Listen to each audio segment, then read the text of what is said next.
네, 안녕하세요. 이번 시간에는 1주차 3차 시 수업을 진행하도록 하겠습니다. 아, 저번 시간까지 우리가 양한시 이상에 대해서 이렇게 좀 살펴봤는데요. 이제 남은 거는 이제 에이스 대비가 높은 경우, 그 다음에 수직과 관련된 양한시 이상, 조절, 안구 운동 이렇게 남아 있습니다. 그러면은 한 가지씩 살펴보도록 하겠습니다.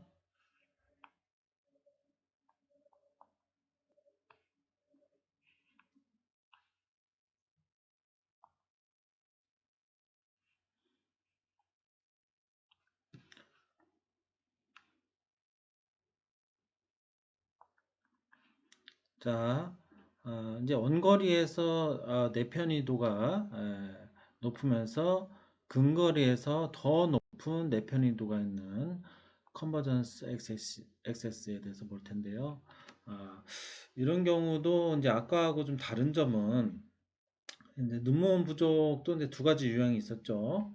눈먼 가다도 똑같습니다. 원거리에서 편의도가 거의 없는 상태와 또 편의도가 높은 상태, 어느 정도 있는 상태 이렇게 좀 분류할 수가 있는데, 자, 원거리에서 내편의도가 높다 하면은 근거리에서도 더 높은 내편의도가 요구가 되겠죠. 자, 이걸로 인해서 근거리에 대한 불편함이 더 높아질 수가 있고 또 원거리에 대한 시각적인 불편함도 발생할 수가 있겠습니다.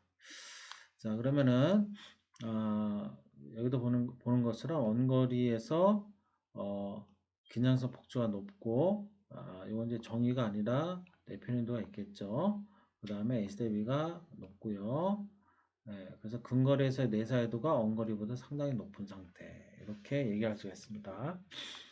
자, 증상으로는 이제 독소나 근거리 자극과 연관이 있으면서 또 여기도 나온 것처럼 원거리에서도 이렇게 나타날 수가 있겠습니다. 자, 여기서 이제 우리가 눈여겨볼 거는 이제 증상 중에서 이렇게 두통이라든지, 그렇죠? 예, 이 두통이 양한시 이상과 관련이 있을 수 있다. 이런 것들을 이제 이해하는 게 중요합니다. 근데 저도 이제 많은 대상자들을 이렇게 보면은 두통이 있는 경우가 있어요. 그래서 어떤 그 대학생 같은 경우는 타이레놀을 매일 어, 복용하는 수년 동안 이렇게 복용한 그 학생도 있습니다. 근데 식이훈련 후에 타이레놀을 딱 끊어버렸어요. 예, 더 이상 두통 때문에 먹지 않게 되었습니다. 예, 그만큼 이 두통이라는 거는 양한시 이상과 관련이 있을 수 있다. 뭐 이제 원인은 여러 가지가 있지만은 이게 식이는 이상과도 관련이 있다. 이런 것들을 이제 이해하시는 게 중요하겠죠. 그 다음에 이제 어, 이렇게 눈물이 흐른다든지 이제 눈에 이제 통증도 나타날 수가 있어요. 안통이라든지 열감 이런 것들도 이제 관련이 있겠고요. 또 이제 학습을 하는 학생들은 이제 집중력이라든가 이제 이해력 감소 이것과도 이제 관련이 있습니다. 그 다음에 이제 팔자가 움직이는 느낌. 그러니까 글자만 그런 건 아니고요. 어떤 물체를 보더라도 그 물체가 자꾸 움직이는 느낌이 들 수가 있어요. 예, 이런 것도 양한시 이상과 관련이 있다. 이렇게 보시면 되겠습니다. 그 다음에 이제 독서 속도가 아무래도 많이 느려지죠. 그래서 이제 읽기 장애의 한 가지 항목으로서 이런 양한시 이상도 반영이 될 수 있다. 이렇게 보시면 되겠고, 그다음에 이제 언거리 정의의 그러한 이제 에, 눈먼 과다하고의 차이점 중에 하나는 원거리를 볼 때 내사유도가 있기 때문에 원거리를 볼 때도 가끔씩 간헐적인 복시라든지 흐려 보임 또 안정피로 증상이 발생을 할 수가 있습니다. 또 이제 이런 대상자들의 이제 좀 주의할 이제 특징 중에 하나는 근거리를 오래 보면은 멀리 볼 때 복시 증상이 더 심해진다는 거예요. 그래서 이런 내편의도를 갖고 있는 대상자들은 근업을 너무 무리하게 하는 것이 좋지가 않겠습니다. 자, 징후로는 근거리 내편의가 원거리보다 좀 높다. 여기 이제 내사이라고 자꾸 나와 있는데요. 이제 저는 편의상 이제 내편이라고 이렇게 좀 설명을 하겠습니다. 그 다음에 이제 언근거리에서 모두 음성 융합 버전스, 그쵸? 눈을, 예, 융합된 상태에서 눈을 벌려주는 거죠. 이런 부분들이 이제 많이 떨어지고요. 그 다음에 버전스 용이성 중에서도 눈 벌림과 관련된 부분에서 저하가 나타날 수가 있겠고, 자, 이때 이제 특징은 흐림 증상도 나타날 수가 있지만 주로 이제 더블 비전, 복시 증상이 주요 소견 중에 하나입니다. 그 다음에 이제 양성 상대 조절력, 양성 상대 조절력. 그래서 PFV 값이 예, 예, PFV가 아니라 제가 약간 지금 집중이 떨어졌네요. PRA 값이 낮게 나오겠죠.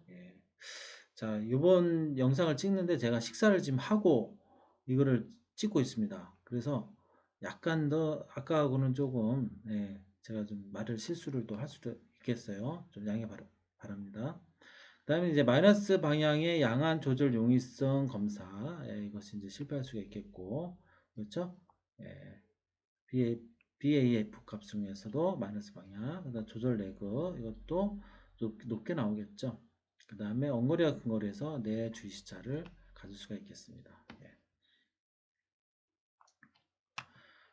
자, 그 다음에 ASTV가 또 높은 이상 중에서 눈 벌림 과다형이 있습니다. 이건 눈 벌림 과다형은 언거리에서 외편이도가 이렇게 높은 상태예요. 그래서 근거리에서는 이제 외편이도가 어느 정도 있지만은 에, 있거나 이제 좀 적습니다. 그런데 멀리 볼 때 외편이도가 높은 상태라서 평균적으로 이런 경우 한 2, 30프리즘 정도 그 정도 나오는 경우가 많습니다. 자, 이런 경우는 이제 중도의 외편이도가 나오다 보니까 긴장성 폭주가 낮고요. 에이스 대비가 높고 그래서 근거리에서 SI도가 원거리보다 상당히 낮다. 그렇죠.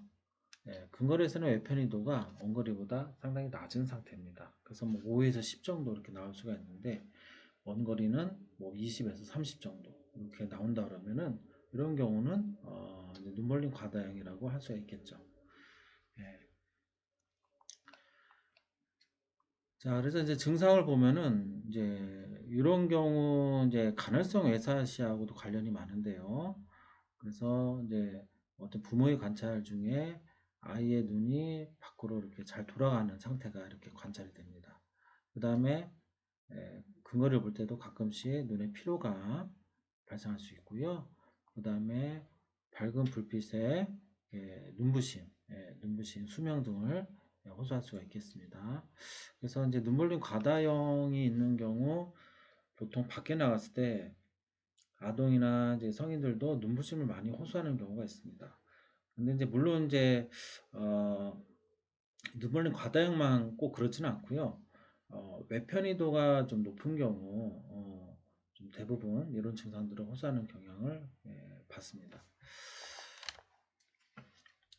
자, 그 다음에 이제 눈물림 과다형 중에 이제 징후를 보게 되면 아무래도 이제 언거리에서 외사도가 근거리보다 높고 간헐성 외사시가 발생을 하겠죠. AC 대비가 높습니다. 뭐 최소한 어, 뭐 7대1 이상 에서 그쵸? 7대1 이상에서 8대1 뭐 10대1 그렇게 올라가고요. 그 다음에 원거리에서 억제가 발생할 수가 있겠죠. 그래서 이제 폭주근점은 정상입니다. 이런 경우 이제 근거리에서 양성융합 버전스를 보면은 양성융합 버전스가 근거리에서는 이렇게 충분한 경우를 많이 발견하게 됩니다. 그 다음에 이제 언거리도 마찬가지예요. 그 다음에 근데 이제 이런 경우는 이제 1도 및 제2도 융합이 좀 어려움을 겪는다고 합니다. 예. 그래서 이 부분은 뭐 다 그런 건 아니고, 좀 그런 경우도 있고, 그렇지 않은 경우도 있기 때문에 참고로 보면 될 것 같고, 일단 일반적으로 근거리에서 입체시는 정상이다. 그래서 눈멀림 과다형의 큰 특징 중에 하나는 눈이 좀 잘 빠져요. 그래서 미용적으로 대상자가 좀 스트레스를 많이 겪을 수가 있는 그 다음에 눈부심이 좀 많다는 거 자주 일어날 수 있다는 거 이제 그렇게 좀 이해를 하면 되겠습니다. 자, 그러면은 이제 여기까지 해서 그 수평과 관련된 양안시상 총 9가지를 살펴보았고요. 그다음에 이제 수직과 관련된 양한시 이상. 예, 이거 이제 한 가지입니다. 그래서 이제 수직 편의가 존재를 하고요. 한쪽 눈에. 그래서 보통 이제 수직 편의가 존재한다면은 우측 눈의 상사이다. 그러면 왼쪽 눈에는 하사이가 되겠죠. 반대로 왼쪽 눈의 상사이다. 그러면 우측 눈의 하사이가 됩니다. 그래서 그게 같은 개념이다 보니까 그냥 사시가 아닌 이상은 그냥 상사이라고 이렇게 표현하기로 했어요. 그래서 우한 상사이 또는 자, 아, 그다음에 이제 자한 상사이 이렇게 이제 표현을 하는 거죠. 이렇게 좀 이해를 하면 되겠습니다. 증상은 이제 이렇게 수직 방향의 어떤 양한시 이상, 이걸 보면은 증상은 흐림이라든지 또 두통, 안정피로, 복시, 특히 이제 이 차멀미, 멀미하고도 이 수직 편의가 좀 관련이 있고요. 그다음 이제 주의력, 또 독서할 때 졸림, 그다음 수직 편의가 있으면은 읽던 곳을 자주 잃어버려요. 다른 줄로 되돌아갑니다. 그래서 이렇게 세로로 이렇게 정확하게 뭔가를 카운팅하는 게 어려울 수가 있습니다. 이런 것들이 수직 편의에서 나타나는 그런 증상이 되겠습니다. 그 다음에 이제 징후로는 이제 머리 위치가 이게 기울이는 그런 특징이 있고요. 그 다음에 상사이라는 용어를 쓰죠. 그 다음에 이제 수직 편의가 있으면 아무래도 양성, 음성 융합 버전스가 이렇게 낮게 나오는 경향이 있습니다. 그 다음에 버전스 용이성도 인아웃이 모두 약하게 저하가 되는 경향이 있고요. 그 다음에 수직 융합 버전스가 낮거나 비상적으로 높을 수 있다. 그렇죠? 한쪽 방향에서 수직 융합 버전스의 값이 좌우가 균형감을 이뤄야 되는데 한쪽 방향으로 좀 높게 나올 수가 있다는 거죠. 한쪽은 적게 나오고 이런 것들이 이제 수직 방향의 이상에서 주로 나타나는 증상입니다. 수직 편의에 의해서 어떤 불편함이 있을 때는 이런 데는 이제 프리즘 교정 렌즈들이 좀 효과적으로 도움을 줄 수가 있습니다. 자, 그래서 이제 10가지의 양한시 이상에 대해서 좀 살펴보았고요. 그 다음에 이제 조절과 관련된 이상들을 좀 살펴보도록 하겠습니다.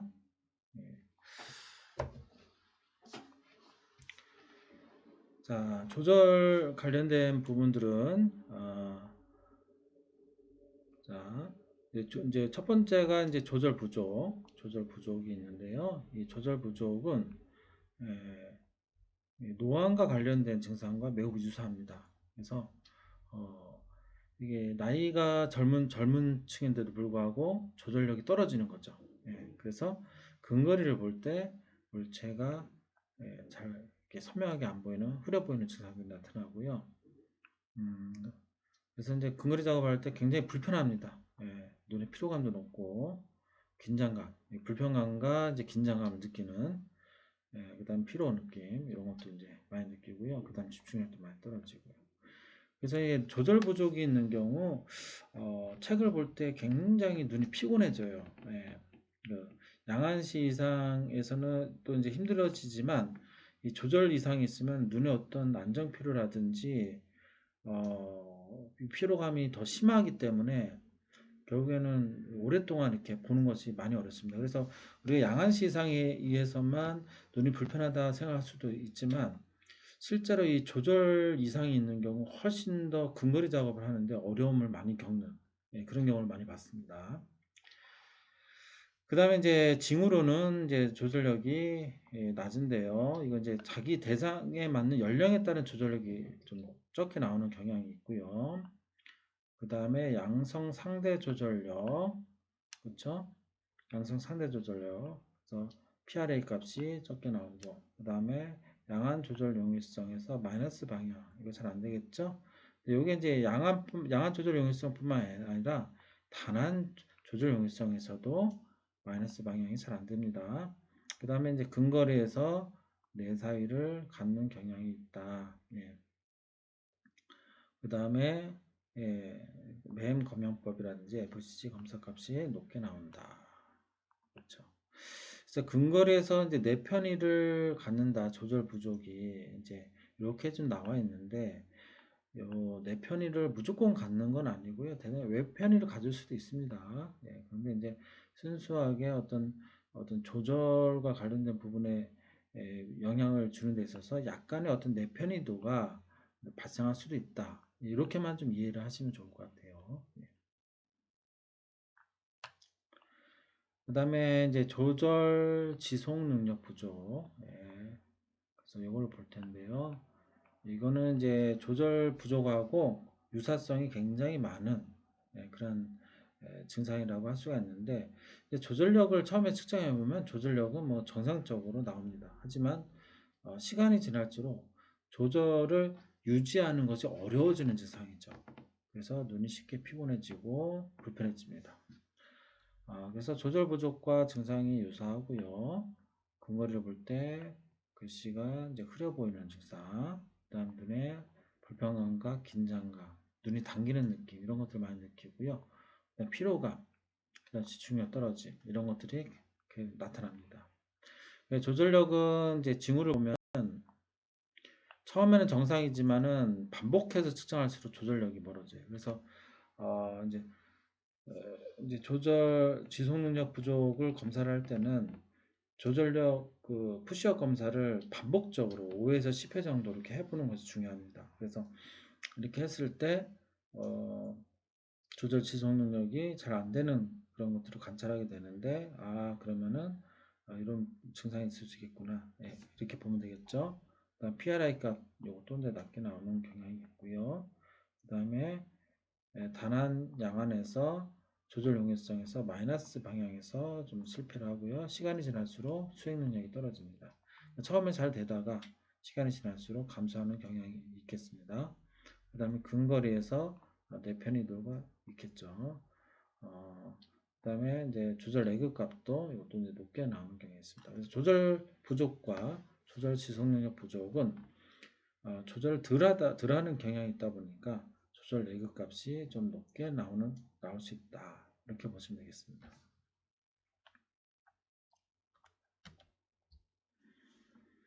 일단 조절 과다를 볼 텐데요. 이 조절 과다는 이제 좀 다른 말로 해석을 하면 조절을 너무 과다한 쪽으로 이렇게 쓰기 때문에 반대로 조절 이완이 잘 안 된다. 이렇게 이해하시면 좋을 것 같아요. 그래서 가까운 곳을 보다 멀리 봤을 때 조절의 이완이 잘 안 되다 보니까 좀 흐림 증상이 발생할 수 있겠죠. 이런 것도 나타날 수 있고 또 조절을 많이 하다 보면은 눈의 통증이라든지 그렇죠. 근거리 작업을 하는데 많은 이제 고통을 겪게 됩니다. 이런 증상들 이런 게 조절 과다와 관련된 유형인데요. 그래서 여기도 나오는 것처럼 증상은 안정 피로, 두통 이런 것들 나타나고요. 가끔씩 글씨가 흐려 보이는 증상도 있습니다. 이제 언거리에서 그렇죠. 징후로는 이제 조절 과다가 있을 때는 구절 검사를 좀 특히 주의해야 되는데요. 시력 측정 값이 변동적입니다. 특히 이제 AR 찍어보면은 AR 값이 막 2, 3D부터가 왔다 갔다 변하는 그런 것들을 많이 관찰하게 되고요. 그랬을 때는 조절이 많이 개입이 되는구나. 이렇게 그래서 이제 이런 이제 조절 과다의 증상이 의심이 되면은 원거리 구조 검사를 할 때 좀 천천히 우문법을 활용해서 조절이 최대한 배제가 되게끔 그렇게 검사하는 것이 좀 더 중요할 수가 있겠습니다. 그 다음에 이제 정적 검형값과 자가식 구조값의 값이 변동적이다. 그렇죠? 레티노스코프에 의한 양 개방 상태에서의 정적 검형값과 그 다음에 자가치 구청 검사 값이 이게 일치하지 않을 수가 있어요. 특히 이게 차이가 많이 나타날 수가 있습니다. 특히 이 자가식 구청 검사 값의 디옵터가 높게 나오는 그런 경향이 있을 수 있겠죠. 그 다음에 조절을 하다 보니까 눈에 이제 도난시가 좀 나타날 수가 있겠고요. 그 다음에 조절 레그 값이 낮게 나오겠죠. 그 다음에 NRA 값이 이것이 조절 부족 쪽은 이제 PRA 값이 낮게 나오는데 반해서 조절 과다는 NRA 값이 좀 낮게 나오는 경향이 있겠습니다. 그다음에 근거리에서 내사위 또 원거리에서 내사위를 가질 수 있다. 만약 편의가 없는 상태에서 조절 가다가 많이 유발이 되면은 눈이 더 안쪽으로 몰리겠죠. 그래서 내 편의를 이렇게 없는 거에서 유발시킬 수도 있다. 요 어떻게 보면 간접적인 거죠. 조절 가다가 풀리면 이것도 어느 정도 감소하는 경향이 있겠죠. 그렇게 보시면 되겠고, 플러스 방향의 단한 양한 조절 용이성 검사가 잘 안 됩니다. 플러스 방향이 잘 안 된다. 조절 과다를 겪고 있는 그런 대상자들도 상당히 많습니다. 이 조절 과다를 그냥 방치하게 되면 근시가 있을 경우 근시의 어떤 구절 변화도가 계속해서 지속적으로 높아지는 경향도 있어요. 그래서 근시와 조절 과다가 같이 있을 때는 조절 과다를 잘 풀어주는 것이 되게 중요한 그 대상자에게 필요한 그런 과정이라고 할 수가 있겠습니다. 그다음 제 경험상으로는 이 조절 과다가 있을 때 이 수직복시가 나타나는 경우도 좀 종종 봤어요. 그래서 아까 이제 이 도난시라는 요 표현이 있는데 요게 조금 조절 과다가 심한 경우는 약간 더블 비전으로도 단안에서 나타나는 경향도 있습니다. 그래서 그거는 이제 참고로 알아두시면 좋을 것 같고요. 그 다음에 이제 조절 용이성 부족인데요. 이 조절 용이가 잘 안 된다. 이런 경우는 조절 자극과 이완 모두 안 되죠. 이러다 보면은 이 조절 용이성 부족이 이게 흔한 증상은 아니지만 굉장히 어떤 시각적으로 불편함을 상당히 많이 주는 그런 유형입니다. 조절 기능이 굉장히 경직돼 있다고 보시면 돼요. 조절 자극과 이완이 모두 안 된다. 그래서 이런 경우 원근거리에서 초점을 빨리 이동시켜서 신속하게 초점을 맞추는 게 어렵고요. 그 다음에 근거리와 관련된 안정피로, 독서 시 주의력이나 집중력 불량, 근거리에서 흐려 보임 이런 것들이 이제 주로 잘 나타나고요. 그 다음에 조절 용이성 검사에서 양한 단한 모두 플러스 마이너스 방향 이것이 다 이제 떨어집니다. 이게 이제 굉장히 조절 용이성에서는 중요한 그러한 평가 기준 중에 하나입니다. 그 다음에 음성, 양성, 상태 조절요. 이것도 이제 낮게 나오는 경우죠. 그래서 조절 이상과 관련해서 여기 잘 보시면 양한시적인 어떤 기준은 좀 들어가진 않아요. 대부분 이제 조절이니까 단안에서의 어떤 평가 기준이 굉장히 중요한 기준이 된다고 이렇게 보시면 될 것 같습니다. 자, 그 다음에 이제 안구운동 이상을 볼 텐데요. 안구운동은 눈이 이렇게 어떤 움직이는 물체를 정확하게 추적할 수 있는 추적 운동, 이걸 이제 따라보기라고 하고요. 퍼스트라 하죠, 퍼스트. 그 다음에 어떤 사물을 볼 때 눈을 점핑해서 정확하게 주시하는 거, 이런 것들을 이제 사카드라 해서 획보기. 그 다음에 어떤 글씨를 정확하게 주시를 해서 그 문자를 인식하는 거. 요게 이제 주시 상태라고 합니다. 그래서 우리가 책을 읽을 때는요, 이 주시와 핵보기 이 두 가지를 가장 많이 써요. 그 다음에 어떤 이제 뭐 이제 체육 활동 있죠, 스포츠라든지 그런 거 할 때는 따라보기를 많이 사용을 하는 경향이 있습니다. 그래서 이제 세 가지 다 안구 운동과 관련이 많고요. 그 다음에 이제 이러한 증상들이 대상자들이 획보기만 문제가 있고 따라보기는 괜찮아요. 그런 사람도 있지만은, 대부분 이 세 가지가 함께 문제가 있는 경우가 많습니다. 그래서, 따라보기가 잘 안 되면 획보기나 주의 상태도 불량한 거죠. 이런 경우가 많아서 보통 이것을 분류를 한 가지로 안구 운동 이상으로 이렇게 잡고 있고요. 예를 들어서 두 가지 나는데 주의 상태가 안 좋다. 그래도 안구 운동 이상이다. 이렇게 좀 보시면 되겠습니다. 그 다음에 이제 이런 안구 운동 이상은 여러분들이 이제 평소에 잘 발견을 못 하실 거예요. 특히 이 안구 운동 이상은 그 아동들에게 주로 나타나는 유형이라고 보시면 돼요. 성인들에게는 잘 덜 나타납니다. 자, 이 안구 운동이 이것이 왜 아동들에게 많이 나타나느냐? 아동들은 어떤 신체의 발달이라든지 그런 것들이 계속 이루어지고 있는 상황인데 어느 한 부분에 좀 취약된 부분이 발견이 되면은 주로 이 안구 운동이 나타날 수가 있고요. 이 안군동 발달이 좀 늦게까지 한 발달을 해요. 이게 거의 초등학교 고학년까지 예, 발달을 하는 부분이다 보니까 난이도가 굉장히 높은 경우가 들어갑니다. 그러다 보니까 성인들은 안군동 이상이 좀 잘 발견이 어렵고요. 뭐 초등학교라든지 저학년 이런 아동들이 주로 안군동 이상으로 많이 문제가 되기도 합니다. 아무래도 이제 안군동 이상이 문제가 되면은 학습을 하는데 굉장히 어려움을 겪게 돼요.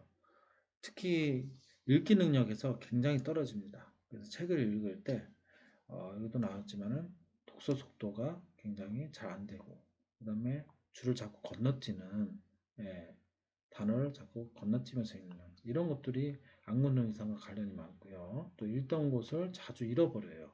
예. 그다음 책을 읽을 때 눈으로 움직이는 게 아니라 머리 움직임이 좀 높아요. 머리 움직임을 많이 사용을 하고, 그다음에 이제 손으로 짚어가면서 이렇게 읽는 경향도 있고, 예, 그렇습니다.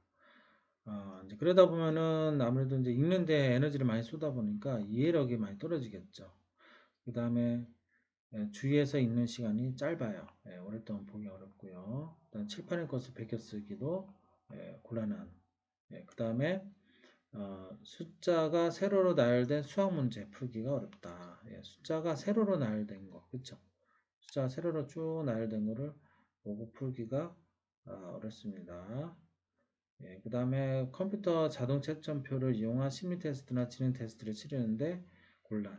그래서 OMR 카드 이런 거 이제 칠하는 거 있죠. 이런 것들이 자꾸 이제 틀릴 수가 있어요. 그 다음에 운동 능력, 그렇죠? 신체 운동 능력 이런 것들도 저조할 수가 있는 것이죠. 그래서 안군동 이상이 있는 경우는 이것도 이제 양안시와 조절 이상과 별도로 잘 이렇게 교정을 해줘야 되는 그러한 식이능 이상이다 이렇게 보게 됩니다. 근데 이제 특히 이제 안군동 이상은 뭐 안경으로 이렇게 교정하기는 어렵고요.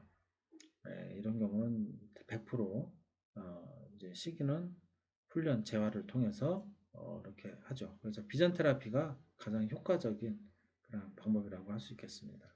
우리가 이제 비전 테라피를 이제 시기능 훈련 이렇게 좀 많이 이제 한국어로 이렇게 번역이 되어 있는데 그것도 이제 정확한 표현은 아닌 것 같습니다. 제 개인적으로는 시기능 훈련보다는 어떤 시각 재활 쪽이 좀 더 시각 치료 쪽이 좀 더 맞지 않을까. 예. 왜냐하면은 어, 훈련도 맞는 말이긴 하지만 좀 더 정확한 어떤 치료라는 목적이 좀 크게 들어가다 보니까 훈련보다는 좀 치료라는 개념이 더 크지 않나 이런 개인적인 생각이 듭니다. 이것은 이제 평가하는 거는 이제 여기 보는 것처럼 비사그래프라든지 DM, 안군동 발달 검사지라든지 NSUCO라든지 안군동 검사 요 세 가지를 주로 써요. 예. 이 비사그래프 같은 경우는 근데 아동들이 쓰기에는 조금 어렵습니다. 이제 고등학교 학생들이 쓰기에는 괜찮은데 좀 저학년 아이들이 사용하기에는 좀 어려움이 있고요. 요 DM 평가 요거 좀 많이 하고요. 그다음에 NSUCO 요것도 좀 많이 하죠. 그래서 요게 이제 15% 이하다. 그러면은 조금 이제 안군동에 문제가 있다. 이렇게 보는 것입니다.